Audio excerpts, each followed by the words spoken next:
Hello friends. आज मैं आपके साथ डिस्कस करूंगा डीसीएम के बारे में, डायलेटेड कार्डियोमायोपैथी के बारे में। आप देखोगे जैसे जैसे डॉग का एज होता है उसको हार्ट की समस्या काफ़ी हो जाती है और उसमें एक कंडीशन जिसका नाम है डीसीएम, डायलेटेड कार्डियक मायोपैथी, ये काफ़ी कॉमन है। इसमें होता क्या है, because of prolong coronary artery disease heart का साइज़ बड़ा हो जाता है, एनलार्ज हो जाता है, हार्ट का मसल्स वीक हो जाता है, वो प्रॉपर कॉन्ट्रैक्ट नहीं कर पाता, there by proper blood pump नहीं कर पाता, और जिसके कारण ब्लड प्रेशर की भी समस्या होती है। आपके डॉग में एक्सरसाइज इंटॉलरेंस की समस्या होती है। आप देखोगे कि ऐसे कंडीशन में डॉग आपका ज़्यादा एक्सरसाइज नहीं करेगा, हल्का सा भी चलेगा तो हाँफ जाएगा, बैठ जाएगा, उसकी सांसें काफ़ी तेज़ चल रही होंगी, ऐसा लगेगा वो ऑक्सीजन के लिए सांसें ज़्यादा खींच रहा हो। तो ऐसी कोई समस्या हो तो आपको अपने वेट को दिखाना चाहिए। ऐसे डॉग में कभी खांसी की जब समस्या होती है तो भी काफ़ी लंबी खींचती है, क्योंकि because of dilated cardiomyopathy lung में फ्लूइड एक्युमुलेशन होता है, और एब्डोमेन में भी फूड एक्युमुलेशन होने का डर बना रहता है। क्योंकि इन लंग में कंजेशन और फ्लूइड एक्युमुलेशन होने से खांसी की समस्या बनी रहती है, और स्टमक में भी एसाइटिस की समस्या देखी गई है। तो ऐसा केसेस होता क्यों है?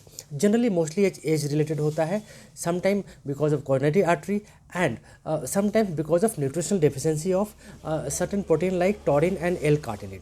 ये भी बहुत इंपॉर्टेंट प्रोटीन्स हैं जिनकी वजह से ये प्रॉब्लम्स आती है। अब अगर आपके डॉग को ऐसी समस्या है तो अपने डॉग को आप वेट के पास ले जाएं। वेट जनरली स्टेथोस्कोप से हार्ट को पाल्पेट करेंगे।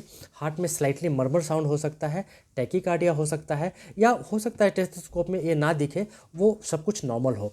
अगर यहाँ पे स्टेथोस्कोप से कुछ पता नहीं लगता तो फर्दर टेस्टिंग के लिए जाया जा सकता है, जिसमें कुछ ब्लड टेस्ट है, खास करके BNP प्रोटीन टेस्ट है। ये टेस्ट बहुत ज़रूरी है। ये एक प्रोटीन है जो जनरली आपका डॉग का heart muscles and blood vessels release करता है सिस्टम में।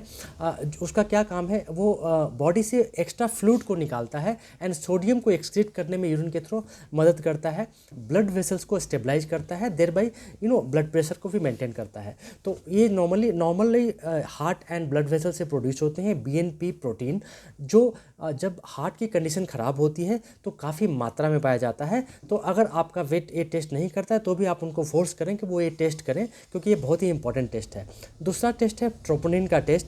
तीसरा टेस्ट है CPK-MB का टेस्ट। ये भी एक एंजाइम बेस्ड टेस्ट है जिससे हार्ट की कंडीशन का पता लगता है। बेसिक टेस्ट जो आप कराएंगे उसमें लिपिड प्रोफाइल होगा एंड कंप्लीट ब्लड प्रोफाइल होगा। ये सारे टेस्ट जरूरी हैं।